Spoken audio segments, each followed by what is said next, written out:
আল্লাহ পাক তৌফিক দান করুন। ইনশাআল্লাহ আজকের লেকচার যাদের কানে যাবে, আমরা যদি না খেয়েও মরে যাই, আল্লাহ পাক না খেয়ে মারবেন না ইনশাআল্লাহ। রিজিক আছে, খাবো ইনশাআল্লাহ। কিন্তু হয়তো বা অভাব হবে, টাকা পয়সা একটু কম হতে পারে, অন্যের 10 তলা ফ্ল্যাট হবে, আমার হবে না, ঠিক আছে, অন্যের এত বিঘা বিঘা জমি আমার হয়তো হবে না। কিন্তু ইনশাআল্লাহ তাআলা এই যে দুনিয়ার মুসাফিরের জীবনটা, এটা মুসাফিরের জীবন না, মুসাফিরের জীবনটা কেটেই যাবে ইনশাআল্লাহ। কাটবে না? যে কোনো ভাবে কেটে তো যাবেই ইনশাআল্লাহ।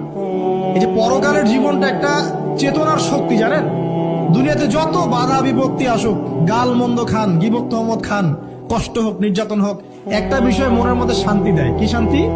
যে এই দুনিয়ার জীবনটা তো আর চিরস্থায়ী নয়, এটা তো আর সারা জীবন থাকবে না। ইনশাআল্লাহ এই অবস্থা আস্তে আস্তে পরিবর্তন হয়ে যাবে। ফাইন্না মাআল উসরি ইউসরা, পরকালে ইনশাআল্লাহ পাবো। দুনিয়াতে না পেলে কি হয়েছে, পরকালে পাবো ইনশাআল্লাহ। যুবক ভাই, এসব